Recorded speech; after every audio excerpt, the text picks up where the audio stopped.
Bajo el puente del troll.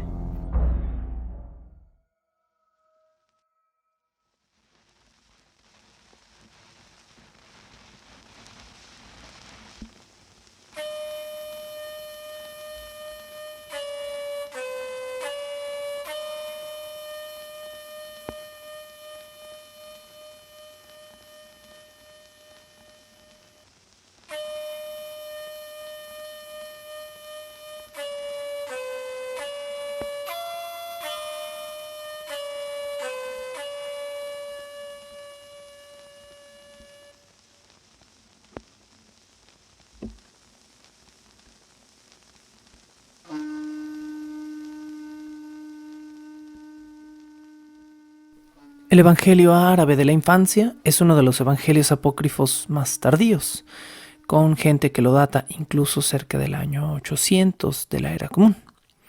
También se le conoce como el Evangelio árabe del pseudo Juan.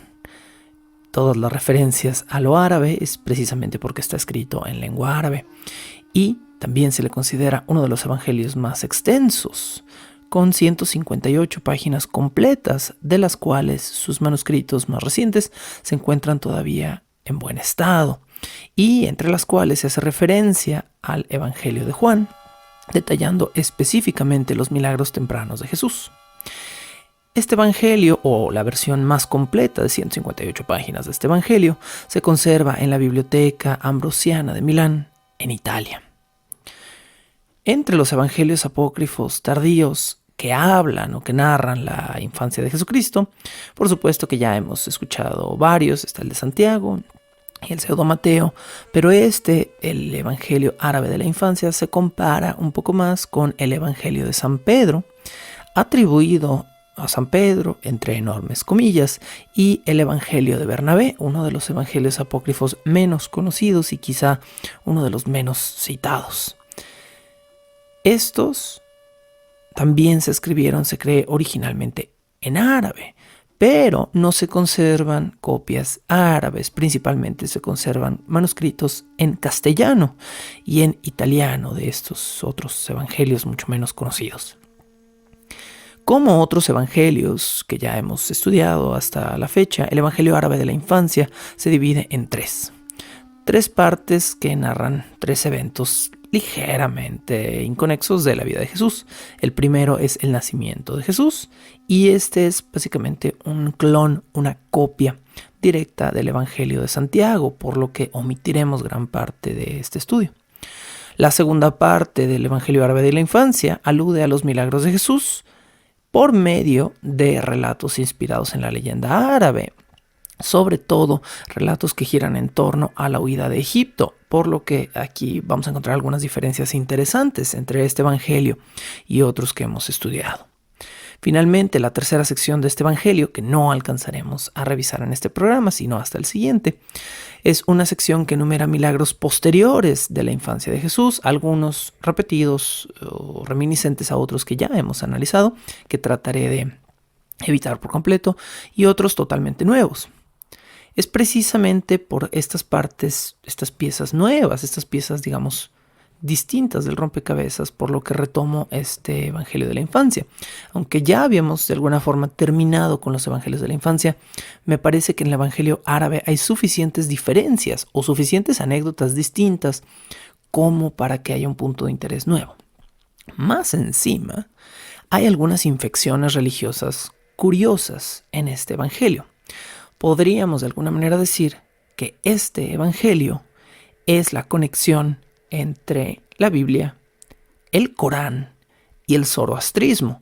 Y yo sé que esto suena como que hemos descubierto la piedra roseta de las religiones. No es tampoco tan relevante, pero sí existe una correlación. ¿A qué me refiero? Bueno, la narración del evangelio árabe de la infancia, en particular la segunda parte que ya incluye los milagros en Egipto, en la huida a Egipto, también está en el Corán, y algunos de estos episodios van a estar infectados directamente, es decir, esto quiere decir que algunos textos islámicos pudieron haber infectado a este evangelio o que este evangelio pudo haber infectado algunos textos del Corán. Hay estudiosos y críticos que afirman que esto es precisamente porque es un evangelio árabe y es precisamente esta infección por cuestiones lingüísticas. No se sabe con certeza quién infectó a quién o en qué años específicamente, pero se sabe que hay fragmentos, ahorita les voy a leer uno en particular, en los cuales los episodios están escritos casi de manera idéntica y relatan los mismos hechos con las mismas palabras o con palabras muy similares, por lo que se cree que hay una infección directa. Según eruditos islámicos, ya no bíblicos, el evangelio se tradujo al árabe cerca del siglo XVI, por lo que se cree que es una traducción tardía al árabe y que originalmente este evangelio no estuvo, por supuesto, escrito en árabe, sino pues quizá en alguna otra lengua, en griego, en copto, en latín, no lo sabemos. Principalmente los estudios islámicos, digamos, de este evangelio dictan que muy probablemente pudo haber sido una traducción no muy buena, por cierto, del latín temprano a árabe. Entonces se considera un evangelio pues distinto en términos de estudio, digamos, filológico, ¿no? a otros que hemos estudiado, donde las traducciones son muy directas, donde específicamente son evangelios en hebreo o en arameo o en griego o en copto, y sus traducciones vienen directamente de las fuentes. Y aquí en este caso pues tenemos una cruza lingüística muy interesante. La investigación más reciente desde la perspectiva, digamos, islámica de este evangelio dice que absolutamente todo lo que se puede decir de la posibilidad de una versión cristiana preislámica de este evangelio árabe es que muy probablemente no exista. O sea, ¿qué dice esta cita rara que les estoy parafraseando? No la estoy leyendo tal cual. La cita literal del estudio dice: todo lo que se puede decir sobre la posibilidad de una versión cristiana preislámica del evangelio en árabe es que aún no ha surgido ninguna señal segura de su existencia real. En otras palabras, lo que dice esta cita es que muy probablemente este evangelio cristiano en realidad sea un préstamo directamente islámico, porque no existe ninguna versión pre-árabe lo suficientemente completa como para considerarla parte del mismo evangelio. Entonces se cree que este es un evangelio tan tardío porque está tomado directamente del Islam o muy probablemente de partes del Corán en infección o en conjunción con otros textos. Y es por eso que, como les decía hace un momento, los manuscritos que contienen las traducciones de este evangelio, los más completos y los más tempranos que tenemos hasta la fecha, no se encuentran antes del año 873. Esto lo vuelve el evangelio más tardío que hemos revisado en absolutamente toda la temporada. Como les comentaba hace un momento, existe, por supuesto, una historia paralela entre el evangelio árabe de la infancia y el Corán, que corresponde al momento del nacimiento de la infancia del Salvador, y en el Corán a la Sura 19 entre los versículos 29 y 34. Este episodio hace referencia, por supuesto, a las primeras palabras del bebé Jesús en la cuna. En el Evangelio árabe de la infancia del Salvador, el texto es el siguiente. Él ha dicho que Jesús habló, y de hecho, cuando estaba acostado en su cuna, le dijo a María, su madre: yo soy Jesús, el Hijo de Dios, el Logos, a quien has dado a luz como el ángel Gabriel te anunció a ti, y mi Padre me ha enviado para la salvación del mundo. En el Corán, Abdul Yusuf Ali el Corán, en la Sura 19, versículos 29 a 34, se lee lo siguiente. Pero ella señaló al bebé, y ellos dijeron: ¿cómo podemos hablar con alguien que es un niño en la cuna? Él dijo: de hecho, yo soy un siervo de Alá. Él me ha dado la revelación y me ha hecho profeta, y me ha bendecido donde quiera que esté, y me ha encomendado a la oración y a la caridad mientras yo viva. Él me ha hecho bondadoso con mi madre, y no dominante ni miserable. Así que la paz sea conmigo desde el día que nací, y al día que muera, y al día en el que seré resucitado de nuevo. Tal era Jesús, el Hijo de María. Esta es una declaración de verdad, sobre la que en vano otros disputan. Interesante cómo los enfoques de ambos textos son distintos. En el Evangelio parece no haber tanta intención de comprobación. El texto es mucho más corto, 3 a casi 4 líneas, en contraposición con la versión del Corán, que es casi de 7 líneas, donde parece haber una comprobación todavía más agresiva de la cualidad de profeta en Jesús. Recordemos que en el Islam Jesús no es el Hijo de Dios, es un profeta similar a Mahoma, que tiene quizá un poco menos de poder o de validez como profética dentro de esta mitología. Entonces, definitivamente estamos viendo una versión distinta donde pasa de hijo de Dios, que son las palabras literales del Evangelio árabe de la infancia: yo soy Jesús, hijo de Dios, el logos, la palabra, ¿no?, a quien has dado a luz, a una versión profética: y Él me ha bendecido donde quiera que esté, y Él me ha dado la revelación y me ha hecho profeta. Son muy distintos estos textos. Lo curioso es que abarcan el mismo momento, el mismo pequeño lapso que está viviendo Jesús en ese momento, que es el poder hablar después de su nacimiento. En ambas narraciones Jesús se presenta entonces como un bebé en la cuna, dando un discurso que es, podríamos decir, altamente teológico. En ambas versiones está en presencia de María, y en ambas versiones hay varios testigos presentes que hablan sobre lo que escucharon decir a Jesús, como si este testimonio de alguna manera validara el poder, o en el caso del Evangelio árabe de la infancia, la divinidad de Jesús. El tercer capítulo de este Evangelio alcanza a cubrir la historia de los sabios en Oriente, que nuevamente nos va a recordar al pseudo Mateo. A diferencia del pseudo Mateo, en este relato se cita a Zoroastro como la fuente de la profecía que motivó a los magos, a los sabios, a buscar a niños. Entonces, de alguna manera, estos sabios en esta versión son zoroastrianos, son practicantes del zoroastrismo, del mazdeísmo, hecho que cierra la vinculación que les comentaba al principio de este episodio. El Evangelio árabe de la infancia es un vínculo extraño entre el zoroastrismo, el cristianismo y el islam, muy probablemente por una simple infección lingüística de cómo estas historias, estas leyendas fueron cruzando por Oriente Medio y se fueron infectando de distintas versiones o de distintas mitologías o de distintos formatos, hasta convertirse en lo que terminaron siendo estas 150 y tantas páginas de mezcolanza interesante.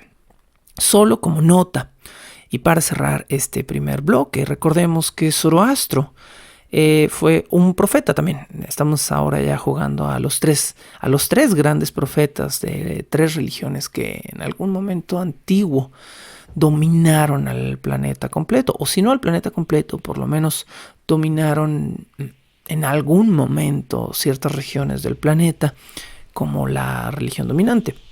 El zoroastrismo es mucho más antiguo, por supuesto, que el cristianismo. Es más antiguo, se debate quizá que el judaísmo, o poco menos, por eso se debate. Pero recordemos que Zoroastro fue otro profeta escatológico dualista, que a sus 30 años de edad recibió una profecía que le sirvió para establecer esta religión, el zoroastrismo o el mazdeísmo, basado en la existencia del dios Ahura Mazda o Ashura Mazda. El zoroastrismo no es una religión totalmente monogámica, es una religión dualista, es una religión donde se cree que existen una entidad divina para el bien y una entidad divina para el mal, y podríamos argumentar lo mismo del cristianismo, ¿no? El mazdeísmo sí se considera monoteísta en cuanto a que solo una de estas entidades se considera un dios central, ¿sí? Y va a haber una infinidad demasiado sospechosa de marcas entre ambas religiones como para que no afirmemos en algún punto de la historia que el cristianismo se inspiró o se basó en muchas de sus leyendas directamente en el mazdeísmo. Al igual que Jesús en su momento, Zoroastro inició su grupo de seguidores junto con su primo, igualito que Jesús con Juan el Bautista, y comenzaron a predicar esta nueva religión juntos. El zoroastrismo cree también en la caridad, cree en la empatía, es muy progresista, me atrevo a decir, cree en la igualdad de género y tenía seguidores abiertos de ambos géneros, sin diferencias entre ellos. Cree específicamente o predica el ser bueno sin recompensa y antecede casi por, me parece, 2000 años al cristianismo, aunque la fecha es vaga. Se cree que existe o existió como religión funcional hasta más o menos el siglo VI, siglo VII antes de la era común, cuando comenzó a extinguirse y bueno, pues por supuesto eventualmente sería reemplazado por otras religiones dominantes durante algún tiempo. Bajo el puente del troll.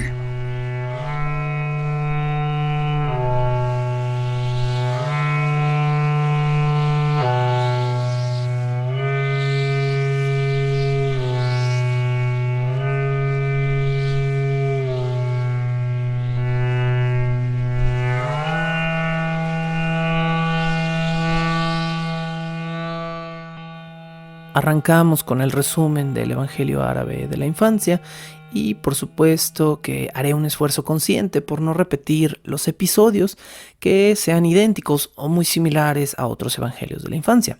Pero escogí revitalizar este Evangelio árabe de la infancia para la temporada porque hay bastantes diferencias entre los hechos posteriores a la infancia de Jesús y aquellos que ya hemos relatado previamente. Empezando por las ya dichas primeras palabras pronunciadas de Jesús, que son muy diferentes en esta versión a las de otras versiones más tempranas. De nuevo, muy probablemente por todo el tiempo que había pasado y por toda la infección entre otras religiones que se dio. Según el Evangelio árabe de la infancia, Jesús habló por primera vez en su cuna y dijo lo que ya leímos: yo soy el Verbo, Hijo de Dios que tú has parido, como te lo había anunciado el ángel Gabriel, y mi Padre que me ha enviado para salvar al mundo. Y esta intención, la intención de esta frase muy probablemente sea solo confirmar una vez más la divinidad de Cristo, la no eliminar la posibilidad de considerar que este profeta de la religión más grande y dominante del mundo sea un bastardo producto de una violación, como ya hemos recordado puede ser en otros evangelios. A manera de nota, hay que aclarar también que los hechos posteriores inmediatos a estas primeras palabras sí son muy parecidos, con pequeñas diferencias. Por ejemplo, recordemos cómo olvidar el episodio de la María LED, la María autoiluminada, que iluminaba la caverna, o el Jesús niño lámpara que iluminaba la caverna en otras versiones del Evangelio. Bueno, en este Evangelio esa anécdota, por ejemplo, queda totalmente eliminada. Ni María es luminiscente, como pececito abisal, ni Jesús es un niño LED. En esta versión hay lámparas colocadas por toda la caverna donde Jesús nace. ¿Quién puso las lámparas y de dónde diantres salieron todas esas lámparas? No lo sabemos, ¿sí? Pero de alguna manera creo que alguien hizo un cambio estratégico, racional en este evangelio. Alguien decidió seriamente que un niño luminiscente no era adecuado para este evangelio y que era mejor poner una serie de lámparas de aceite que salieron injustificadamente de ninguna parte, pero que por lo menos estaban presentes sin ninguna razón sobrenatural. Aunque no sabemos de dónde las sacó José ni quién las puso allí, porque José andaba buscando a la matrona. Entonces es interesante ver cómo parece ser uno de los huecos que resaltan lo absurdo del hecho de este niño nacido en una caverna en medio del desierto. En el Evangelio árabe de la infancia también se recoge el episodio de la caída de los ídolos de Sotina. Recordemos que esto ya lo platicamos, es cuando Jesús, José y María se paran en Egipto, llegan a un templo y de repente cruzan la puerta del templo por alguna razón. No sabemos por qué entraron a un templo pagano, pero entraron. Y de repente todos los ídolos se caen a sus pies. Y entonces se comprueba nuevamente este afán, esta intención de estos evangelios de la infancia, que es reiterar la divinidad simplemente de Jesús. Bueno, en este caso, lo interesante es que en el Evangelio árabe hay contexto, y el contexto del episodio de los ídolos de Sotina me resulta muy interesante y abre una tendencia recurrente doble que vamos a ver a lo largo de este Evangelio, repetida muchas veces. Curiosamente, es una tendencia graciosa. Esta tendencia va a tener que ver con pañales y imágenes de desnudos, dirían los Simpson. Es muy gracioso. Hay mucha gente desnuda en este evangelio. El autor, yo creo que era un autor que tenía alguna tendencia, una preferencia por lo erótico suave, podríamos decir.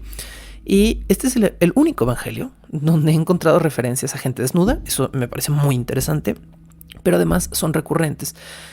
No en todos los casos, pero me parece recordar, al menos en esta primera mitad que vamos a resumir el día de hoy del Evangelio, unos 3 casos de gente desnuda. Entonces, pues es mucha más gente desnuda de la que hay en cualquier otro Evangelio, casi siempre. Bueno, ¿cuál es el contexto entonces que antecede a la caída de los ídolos de Sotina? Bueno, según esta versión, que muy probablemente está directamente inspirada en lo que ya leímos de otros evangelios de la infancia, porque recordemos que no hay otras fuentes múltiples que mencionan la caída de los ídolos de Sotina, pero según esta versión, en Sotina estaba este templo donde los egipcios hacían una serie de sacrificios a múltiples ídolos, donde se presentaban ofrendas y donde se consagraban bebidas, libaciones. Bueno, este templo era precedido por un sacerdote muy aclamado, muy famoso, quien se autodenominaba un oráculo. Él decía: yo puedo ver el destino, el futuro,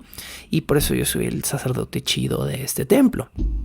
El sacerdote era considerado un hombre muy poderoso y muy respetado. Eso hacía que las historias sobre su hijo de alguna manera quedaran acalladas. ¿Cuál era el problema con su hijo? Bueno, se dice que este sacerdote tenía un hijo de cerca de 30 años de edad que estaba poseído por demonios.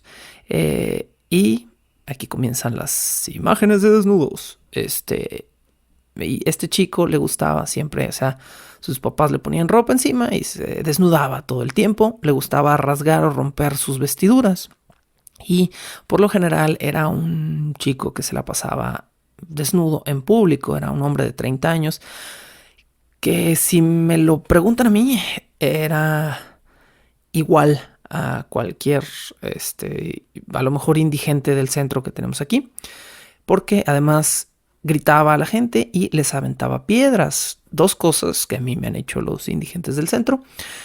Afortunadamente han fallado a dar con sus piedras, pero es muy común encontrar gente que vive en la calle, que tiene algún trastorno mental y que lamentablemente es descuidada. Y a mí me parece que en la larga e incomprendida historia de las enfermedades mentales, este tipo de relatos lo que nos presentan es precisamente esto: historias de gente que tenía alguna enfermedad mental, que probablemente este hombre de 30 años no tenía el intelecto ni el cerebro de un hombre de 30, sino alguna desventaja, alguna parálisis, algo, y pues era un hombre que no era elocuente, que se desnudaba en público, que aventaba piedras, que le gritaba a la gente. Bueno, en este contexto del Evangelio árabe de la infancia, cuando la familia Jesús, José y María llegan a la región de Sotina, se produce el terremoto. En las otras versiones que leímos, el terremoto se da justo cuando ellos cruzan la puerta del templo. Es mucho más dramático, ¿no? Todo esto, como entran al templo y caen las estatuas a los pies de Jesús. Y el niño Jesús se levanta como luchador de la WWE y dice: sí, caigan ante mí. Eso no es exactamente lo que sucede, pero esta versión es mucho menos dramática. Cuando María, con el niño en brazos, cruza las puertas de Sotina, tiembla en Sotina y caen algunos ídolos del templo, ¿no? Entonces Jesús ni siquiera estaba presente en esta versión del templo. Por lo tanto, en esta versión no hay una vinculación directa, excepto por el famoso oráculo. Es una historia muy conveniente, ¿sí? Si la vemos desde esa perspectiva. Dado que el sacerdote central de Sotina era un oráculo muy prominente y muy poderoso, él vio con el ojo de su mente que, cito, un Dios invisible y misterioso causó el temblor, ¿no? Entonces, Jesús y el sacerdote no se cruzan, y Jesús no es adorado por el sacerdote como en otras versiones, y Jesús y María y José jamás pisan el templo de Sotina, cosa que me resulta mucho más lógico de alguna manera en esta versión que en las otras versiones donde Jesús, José y María entraban a un templo pagano sin ninguna razón. Entonces aquí ellos entran a Sotina, tiembla, y el oráculo de este templo dice: alguien anda por aquí en Sotina que es hijo del Altísimo. Esta es otra cita directa, anda por aquí un hijo del Altísimo. Y se pone como nervioso este oráculo. Inmediatamente este hombre, este poderoso sacerdote, se convierte a una religión que todavía no existía. Se convierte al cristianismo en una época donde el cristianismo todavía no existía. Es muy chistoso, pero este hombre queda como convencido, podríamos decir, de que este hijo del Altísimo que se acaba de presentar en Sotina, a quien él no conoce, es el Dios de dioses y es el chido. Y entonces el hombre comienza a predicar de alguna manera que hay en Sotina un hijo de algún Dios poderoso, del Altísimo, como él lo llama, que anda por ahí. Para más deus ex machina, podríamos decir, en la historia, para más situaciones fortuitas, serendípicas, el hijo loquillo del sacerdote se topa con la familia de Jesús. Y María ve a este hombre y lo ve y le tiene compasión. Ve a este hombre delgado y desnudo y gritando, balbuceando. Y María acaba de lavar los pañales de su niño. Por eso les digo que en este evangelio hay dos tendencias: pañales y gente desnuda. Y no necesariamente por separado. No es un evangelio infantilista, fetichista de ninguna manera. No es el evangelio ABDL, pero sí hay una correlación muy extraña en este evangelio entre pañales y gente desnuda. ¿Por qué? Bueno, María, quien acaba de lavar los pañales de su hijo, los tenía colgados sobre un muro. O sea, estos pañales de tela, obviamente son pañales lavables, estaban colgados sobre el muro y se estaban secando ahí. Y entonces este hombre, a quien le había llamado de alguna manera la atención y le había causado compasión, se acercó a ella. Y en su locura, este hombre jaló uno de los pañales del muro y se lo puso como sombrero en la cabeza. Y el evangelio nos dice que en ese mismo instante todos los males, todos los llama demonios, todos los demonios que tenía este hombre en su cabeza, tomaron forma de serpientes y bajaron de su cabeza por su cuerpo hasta sus pies, y escaparon por sus pies y también por su boca, nos dice este evangelio. Y inmediatamente después de ponerse su gorrito de pañal, este chico pudo hablar elocuentemente y sus primeras palabras fueron alabanzas a Dios. Por supuesto que esto suena forzado, ¿no? Por supuesto que este discurso suena forzado, pero es interesante definitivamente este contexto, esta historia. Inmediatamente se enteró de esto su padre cuando su hijo regresó a casa totalmente curado y coherente, y el padre le preguntó qué había pasado, ¿no? ¿Cómo te curaste, ¿no? Llevamos años sufriendo tu agonía de alguna manera y ahora estás curado. Bueno, y entonces este joven le dice a su padre que le platica la historia, ¿no? Le dice: me puse unos pañales que había utilizado este niño y seguramente este niño era algún dios porque me curé, ¿no? Y entonces automáticamente, obviamente, el padre, quien ya había hecho la profecía de Jesús, dice: este chamaco es el chamaco mágico que causó el temblor y por lo tanto este es el chido, este es el Dios chido. Entonces el padre comienza a buscar a José y a María, cosa que a ellos no los pone muy felices. Al saber de todo lo que había pasado en Sotina, al enterarse José y María de que probablemente su hijo había sido responsable de la caída de varios ídolos en el templo más famoso de aquella región de Egipto, José y María se empiezan a poner nerviosos porque recordemos que ellos huyen a Egipto porque Herodes los está persiguiendo. ¿Sí? Herodes va a matar a todos los chamacos de entre 1 y 2 años de edad, dependiendo de la versión, y ellos son riesgo, entonces no quieren hacer ruido, pero tienen un niño mágico que en esta versión no es lámpara, pero pues provoca temblores y moja pañales mágicos, ¿no? Entonces, pues llama igual la atención este chamaco. Entonces, José y María inmediatamente dicen, ¿sabes qué? Hay que pelarnos en friega de Sotina porque ya hay noticias, ¿no? Ya hubo un milagro y ya hubo una caída de unos ídolos y estamos seguros de que los hombres de Herodes se van a enterar, ¿sí? Entonces, al querer salir, o sea, entran en pánico, recogen sus cosas y tratan de salir por la puerta principal de Sotina discretamente. Y cuando digo discretamente y me río es porque esto no se logró, por supuesto. Dos autómatas, es decir, dos estatuas con movimiento, dos estatuas móviles que había apostadas a los lados de la puerta principal de Sotina, comienzan a gritar en este evangelio. Y comienzan a gritar: «He aquí el Rey de los Reyes, el Hijo del Dios invisible y misterioso». Y entonces, pues, en su escape silencioso, José y María son delatados por la gloria de su propio hijo, por este par de autómatas gigantescos que están apostados en las puertas del templo y que arruinan su escape misterioso, gritando, ¿no? El evangelio cierra este episodio de forma muy recortada después de este hecho. Esto es lamentable. El evangelio en un parrafito, así muy brevemente después de este incidente con los autómatas, nos dice que el faraón de Egipto se enteró de la estancia de Jesús y que, siguiendo a lo mejor órdenes de Herodes, quiso mandarlo también matar. Pero que Lázaro, sí, el mismo Lázaro, coincidentalmente, que Jesús resucitaría años después, andaba por allá en Egipto ya como un jovenzuelo y que él habló con el faraón en pro de Jesucristo y que no lo mataron. Un final que me parece totalmente innecesario, rebuscado, absurdo por la misma serendipia que presenta, pero es así como cierra este peculiar evento del Evangelio árabe de la infancia. Bajo el puente del troll.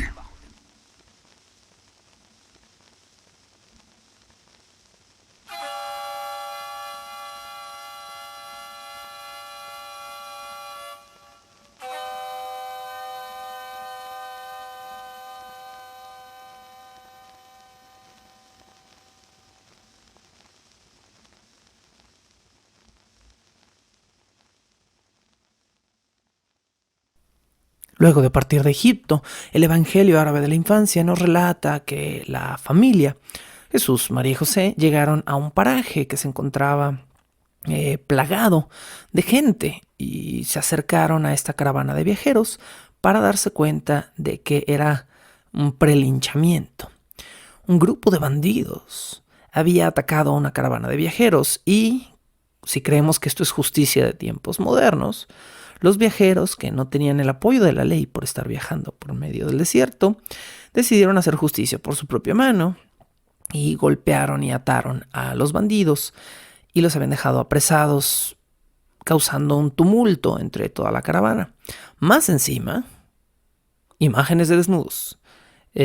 Más encima, las personas de la caravana ataron a los bandidos y los desnudaron. De nuevo, segundo desnudo del Evangelio árabe de la infancia. Bueno, son múltiples desnudos aquí. Los golpearon, los ataron y los desnudaron. Y entonces cuando Jesús y su familia huyen de Sotina, empiezan a huir de Egipto, presuntamente el caos que se causó a la salida de la ciudad de Sotina logra ahuyentar o dispersar esta caravana de viajeros. Cuando Jesús, José y María llegan a ver a esta caravana de viajeros, los viajeros están en caos, dispersándose, yéndose. No sé, ellos al parecer planeaban hacer algún tipo de justicia, pero fueron ahuyentados muy probablemente, no sé, por el ruido de los mismos autómatas gritones. Y entonces Jesús, José y María se topan con que esta caravana de viajeros están dejando abandonados a estos hombres desnudos que están por ahí atados. Y la familia se topa con estos bandoleros y dice que los ven y ven como estos bandidos comienzan a desatarse en su desesperación y así desnudos como estaban. Se acercaron a la familia y les preguntaron que cuál era el rey que había causado las palabras de los autómatas al salir de Sotina. ¿Quién fue quien causó este caos que hizo que se dispersara la caravana de viajeros y que nosotros nos pudiéramos desatar y liberar? José les dice que el rey que los había liberado es, cito, el que va a llegar sobre nuestros pasos. Y estos bandidos logran escapar después de su fechoría. Es un fragmento muy interesante el de este evangelio árabe de la infancia de los bandidos, porque es muy raro, es muy raro, punto. La gloria de Jesús ayudó a escapar a un grupo de bandidos que habían asaltado una caravana de viajeros. Eso es lo que pasó, eso es lo que estamos entendiendo que pasó en este evangelio. Por eso este evangelio me parece tan rescatable, porque es muy diferente de todo lo demás que hemos escuchado hasta el momento. Entonces, estos bandidos, la caravana de viajeros se asusta con el ruido que hacen los autómatas cuando Baby Jesus es adorado por estos robots gigantes egipcios. Cuando decimos Baby Jesus es adorado por robots gigantes egipcios, suena como ideal para hacer la versión de anime de estos evangelios. Bueno, estos bandidos se desatan en el tumulto y desnudos como están, se presentan con la familia y así con los tambaches al aire les dicen, oigan, ¿a quién le debemos nuestras vidas? Y José muy crípticamente les contesta que le deben sus vidas a él, que va a llegar sobre nuestros pasos. Es muy raro todo este evangelio. Bueno, después de su encuentro con desnudos, la familia escapa de Egipto y pasa por una aldea donde, ding, ding, ding, nuevamente hay una mujer que está poseída por un demonio. A estas alturas todavía no está desnuda, pero quién sabe qué pueda pasar más adelante. Bueno, entonces, según esta historia, esta chica poseída había salido una noche de su casa muy tarde, casi en la madrugada, a juntar agua del pozo. Y ahí en el pozo se había topado a un joven hermosísimo. El joven más jugoso, carnoso y guaposo y correoso que se les ocurra, ¿sí? Y entonces esta chica pues no pudo resistirse y viendo al joven sabroso como estaba ahí, mancilló su virtud tocándole la palma de la mano a este joven. Y este joven no era otro que el mismísimo demonio, quien en ese momento la poseyó, parece que solo de forma metafórica, no física, y obviamente esta posesión implicaba que ella jamás pudiera soportar llevar ropa encima. Desnudo número 3 del día de hoy, ¿sí? Tenemos al hijo del sacerdote desnudo, a los bandoleros desnudos y ahora tenemos a la mujer desnuda.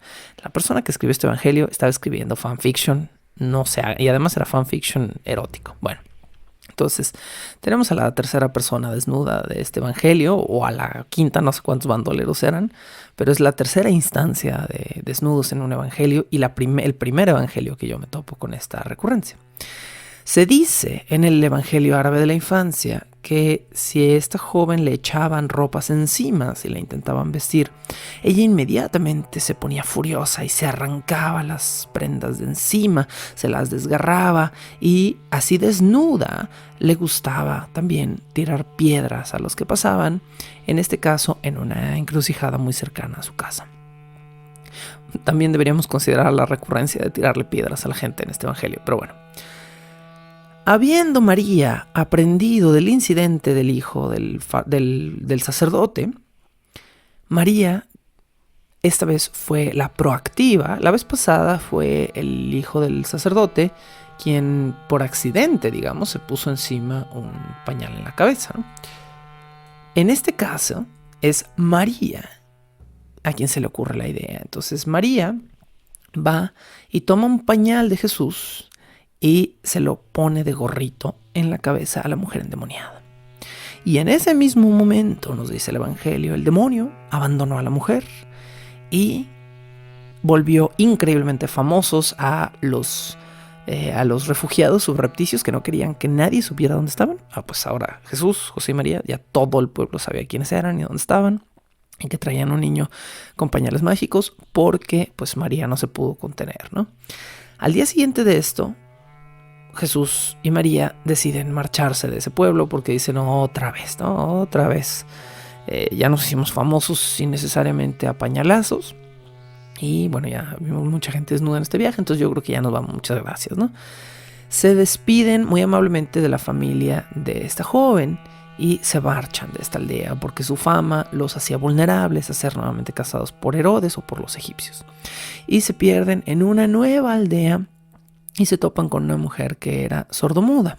Según decían, era sordomuda por obra del demonio, ¿sí? Porque pues cuando en el siglo cero no existían los diagnósticos médicos, existían los demonios, ¿no? Entonces esta mujer era sorda por el demonio, como la otra mujer estaba loca por el demonio, como al muchacho le gustaba estar en pelotas por el demonio, y todo era el demonio, al infierno, como diría Bart Simpson. Muchas referencias a los Simpson el día de hoy.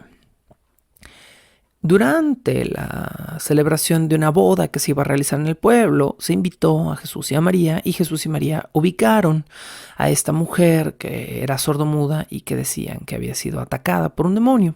Y María intencionalmente le presenta a Jesús, a su bebé, y se lo da en brazos y le pide a la mujer sordomuda que lo bese.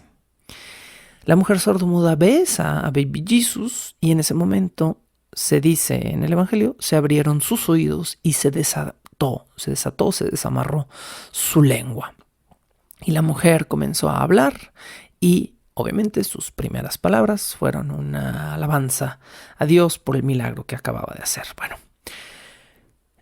es muy curioso cómo también hay que notar, en esta versión del Evangelio árabe de la infancia, Jesús habla justo después de nacer y luego, durante todas sus patoaventuras, no vuelve a decir una sola palabra. Es un bebé totalmente normal. Es más normal que en otros evangelios. En otros evangelios, Baby Jesus doma demonios y doma leones y jaguares y mueve plantas y las manda al cielo por orden de los ángeles. En esta versión del evangelio, Baby Jesus nace como súper friki, hablando como un adulto y predicando, y 10 minutos después es un bebé totalmente normal, que hace gugutata y la gente lo carga y mea sus pañales y sus pañales se vuelven mágicos. Entonces es muy extraña esta combinación. Bueno, cosa aparte, en ese pueblo, donde la gente fue un poquito más discreta, gracias, la familia permaneció por 3 días y la familia de la mujer sordomuda inmediatamente les da asilo y les dicen, por favor, ustedes acaban de hacer algo increíble, quédense aquí, nosotros los escondemos y no se tienen que preocupar de nada. Luego de estos 3 días de asilo y de provisiones y todo, la familia se marcha con un montón de provisiones nuevas hacia otra aldea. Pero en esta otra aldea corría una leyenda. Se decía que en esta aldea había una mujer que un día había ido a lavar al río sus vestidos y que al no ver a nadie cerca, número 4, se desnudó por completo y se bañó en el río. Pero no estaba totalmente sola. Había una serpiente. Y esa serpiente, esta entidad fálica y pagana de alguna manera, le brincó encima y, nos dice la metáfora del Evangelio, se anudó en torno a su vientre y no la soltó más. Si me lo preguntan a mí, esta es una no muy elaborada metáfora sobre un embarazo no deseado, probablemente, o sobre alguna violación, no lo sé, estoy dando una opinión. Esta mujer que va a querer estar sola, se desnuda en el río, comienza a bañarse y de repente esta serpiente le brinca encima, la violenta y después le engrosa el vientre con su cuerpo. Me suena muy peculiar. Y entonces, pero sigamos aludiendo a que esto no es una metáfora, sino a que es una historia real, ¿sí? Y entonces esta leyenda, o esta mito, nos dice que la serpiente le brincó encima, se anudó en torno a su vientre y que a ratos, específicamente por las noches, se extendía sobre ella y la amagaba sobre la cama con todo su peso. Muy curiosa esta historia. Entonces, en este siguiente pueblo, donde encontramos a nuestro cuarto desnudo del día, María vio a esta mujer que ya le habían platicado y como ya se la sabía, dijo, bueno, como se fijan que hay una progresión muy chistosa que a mí me gusta mucho de este evangelio, en cuanto a que primero María es como, un loquillo agarró el pañal de mi hijo y se curó. Y la siguiente vez ella sola va y le aplasta el pañal en la cabeza a la señora loca y se cura también. Y la tercera vez es como, a lo mejor funciona directamente con el niño. Hay un proceso empírico, experimentación de parte de María, donde la siguiente vez es como, ¿y si nos aproximamos más a la fuente? Y entonces la siguiente vez le da a besar al niño esta mujer sordomuda y la mujer se cura inmediatamente.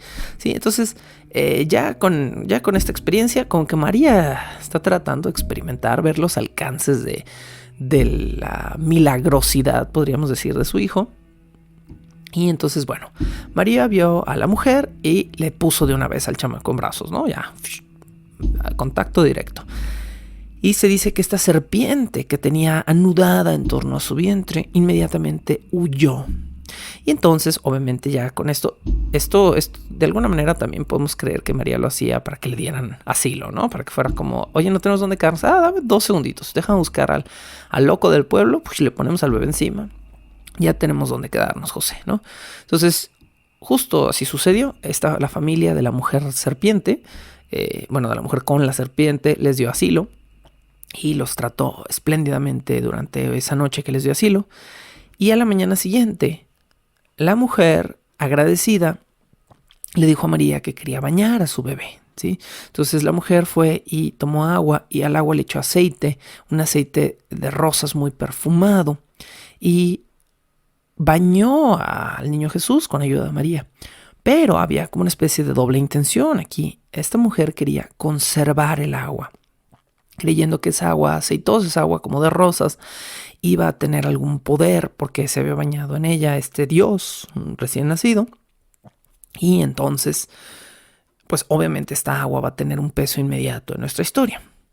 Se dice que una mujer que tenía una lepra muy avanzada escuchó que en casa de la mujer serpiente, pues la mujer se había curado y que ahora había un niño Dios por ahí y que además había un agua especial mágica mística en la que el niño se había bañado y había dejado su mugrita mágica y que pues esa agua probablemente era muy milagrosa. Entonces la mujer leprosa fue hasta la casa de esta otra mujer y entró y robó o tomó el agua de la bañera y se la vació encima desesperada para empaparse en esta agua mística y el agua funcionó. El agua inmediatamente le curó la lepra. La mujer quedó de inmediato curada y se hincó frente a la familia y les dijo que era una huérfana y que ella sabía que de alguna manera había hecho algo mal, había transgredido en casa de una persona ajena y se había robado esta agua mágica para hacer algo egoísta, pero que estaba dispuesto a pagarlo, que a partir de ese momento se movería con la familia y los acompañaría a manera de sirvienta para facilitarles su camino. Bajo el puente del troll.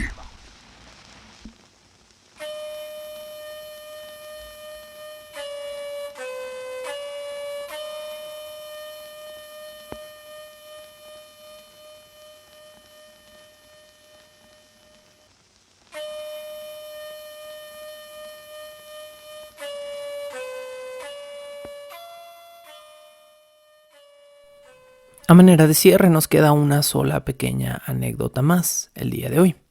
Y esta anécdota es una de las más interesantes de este evangelio, me atrevo a decir. Nos presenta una especie de pequeño cuento, de pequeña historia completa que podría verse reflejada de manera individual en muchas otras leyendas populares.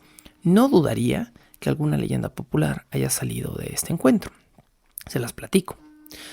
Luego del robo del agua del bebé mágico de los pañales místicos, la mujer leprosa, que queda automáticamente curada, se convierte en la fiel sierva de esta familia que iba a tener que continuar su viaje, y entonces esta mujer se les une.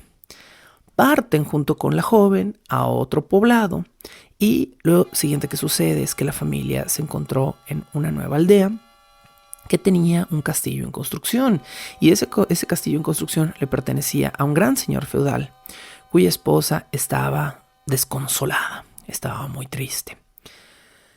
Al ver María, esta mujer, se le acerca. María va a ser, por eso se le considera en tiempos modernos la gran intercesora de los milagros de Cristo, ¿no? A María, porque María era el motor de la bondad y la ingenuidad, la inteligencia, más bien el ingenio, ¿no?, detrás de todos estos milagros, porque María era la que de alguna manera utilizaba los poderes de Baby Jesus para hacerle un bien a otros, pero también hacerse un bien a ellos dentro de su ida por Egipto. Bueno, entonces, al ver María, esta mujer que estaba desconsolada y que estaba llorando fuertemente, se le acerca y le dice: oye, ¿por qué lloras? Y esta mujer le platica que ella se odia a sí misma porque el único hijo que le ha podido dar a su poderosísimo, riquísimo y famosísimo marido se infectó de lepra. Entonces esta mujer está sufriendo porque ella, sufre para tener un bebé, quiere darle un bebé a su marido quiere tener un hijo varón, y cuando por fin lo tienen, al niño le da lepra, ¿no? Entonces le da el megapancho a esta mamá. Y el marido, que no era el mejor tipo del planeta, la aparta y le dice a la mujer: te doy dos opciones. O matas al bebé, o lo das en adopción a una región tan lejana que yo jamás lo tenga que volver a ver, ¿no? Y entonces, pues bueno, gran marido del año. Y por supuesto, la esposa pues no quiere asesinar al chamaco, ¿no?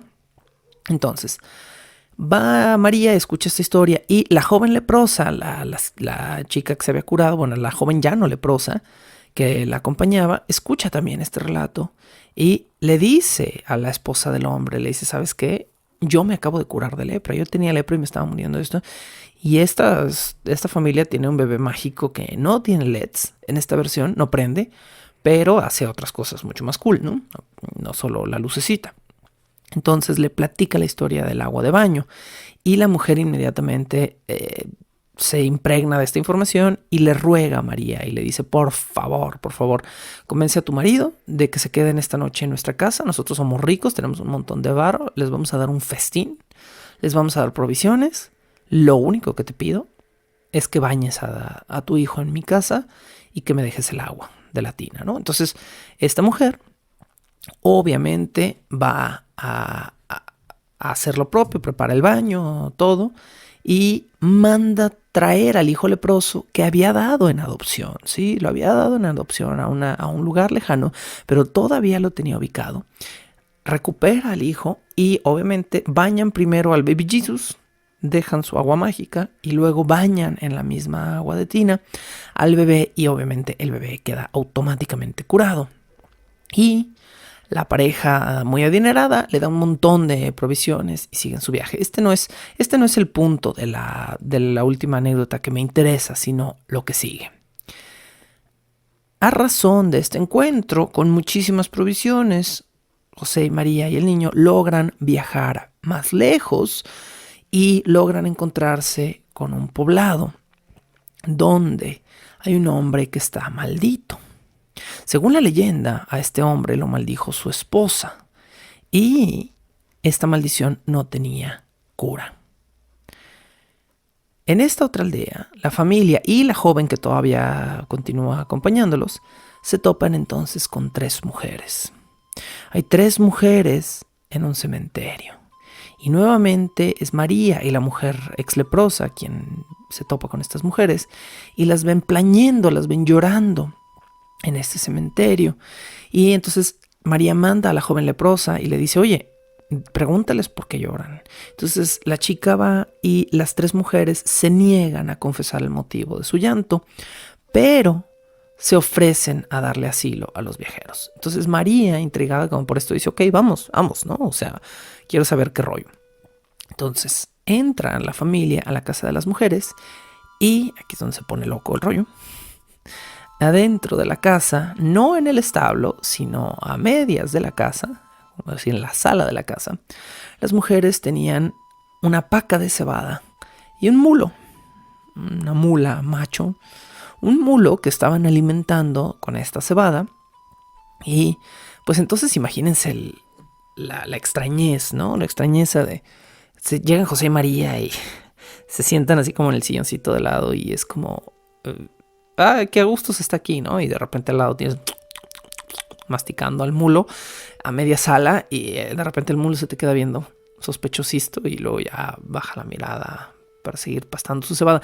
Es muy rara toda la imagen, ¿no? Entonces José y María están un poquito extrañados. Llegan las hermanas, que son las huéspedes, y les dicen, ay, pues perdón, o sea, perdón por tener un burro aquí en la sala, pero es nuestro hermano. Y entonces José y María se quedan así como, ¿what? Le dicen, sí, es nuestro hermano. Nuestro hermano estaba casado y pues nosotros no sabíamos. Nosotras 3, las hermanas, necesitábamos que nuestro hermano varón se casara para poder tener bien nuestras tierras y todo chido. Y nosotras le buscamos a una mujer que era muy guapa. Y nuestro hermano, pues de una vez dijo, sobres, si quiero, ¿sí? Y se casó con esta mujer y la mujer era una bruja. Entonces, esta bruja, algo hizo mi hermano que no le pareció, no le quiso dar poder o control o tierras y lo maldijo y mi hermano amaneció convertido en un mulo.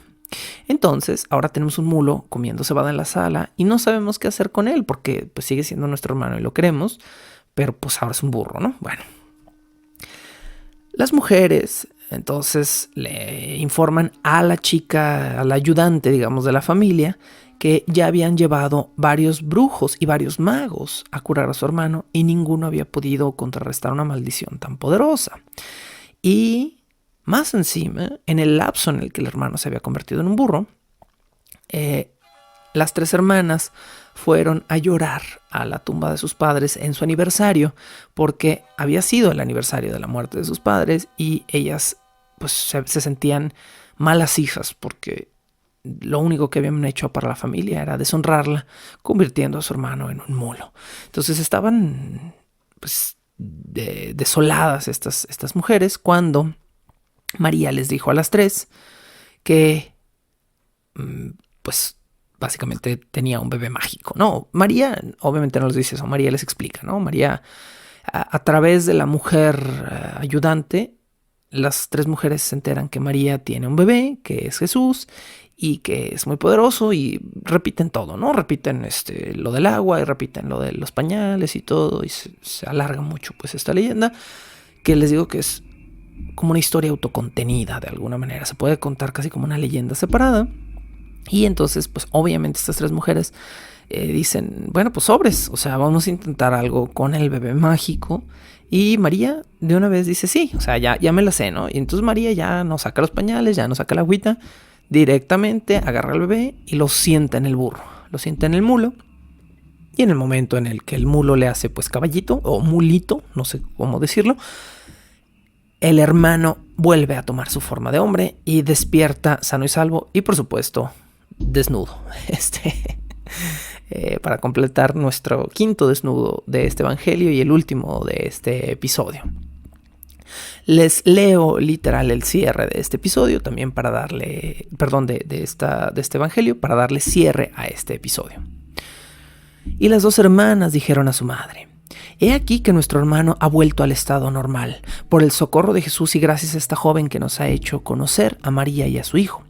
Ahora bien, nuestro hermano no está casado, y el mejor partido que podemos tomar con él es, seguro, unirlo a esta joven, que está al servicio de esta familia. E interrogaron las 3 mujeres a María sobre el asunto, y ella inmediatamente concedió a su demanda. Y celebráronse con magnificencia las bodas de la joven, y la alegría de las 3 mujeres ocupó ahora el lugar anterior de su angustia. y convirtieron sus lamentaciones en cánticos de fiesta, y dijeron gozosas: Jesús, el Hijo de María, ha transformado el duelo en júbilo. María y José se quedaron allí 10 días y después se alejaron colmados de testimonios de respeto y de veneración por aquellas personas que los despidieron con pesar y que tras los adioses volvieron a su casa deshechas en lágrimas, sobre todo la joven, que estaba ahora muy contenta. Con esto cerramos este episodio del día de hoy de Bajo el Puente del Troll, la primera mitad del Evangelio de la Infancia, uno de los que más me ha resultado grato resumir por su contenido, que además de ser peculiar, gracioso a ratos y curioso en otros, pues no está de más, tiene mucha gente desnuda dentro. Muchísimas gracias por escuchar este capítulo de hoy. Nos escuchamos la siguiente semana, o me escuchan ustedes a mí, con la segunda mitad del resumen del Evangelio árabe de la Infancia. La locución, la producción y la música original de este programa son creadas por Sergio Vicencio. Ve a patreon.com/Sergio Vicencio y apoya este podcast para obtener horas de contenido adicional. ¿Quieres comisionar cápsulas, episodios o incluso temporadas completas o comprar contenido digital de Bajo el Puente del Troll? Ve a coffee.com/Sergio Vicencio y encárgate de decirme qué hacer. Es coffee, ko-fi.com/Sergio Vicencio. Búscame como @recuadro_blanco en Twitter e Instagram, o como Sergio Vicencio en YouTube, para darme tu opinión sobre este podcast. Bajo el Puente del Troll.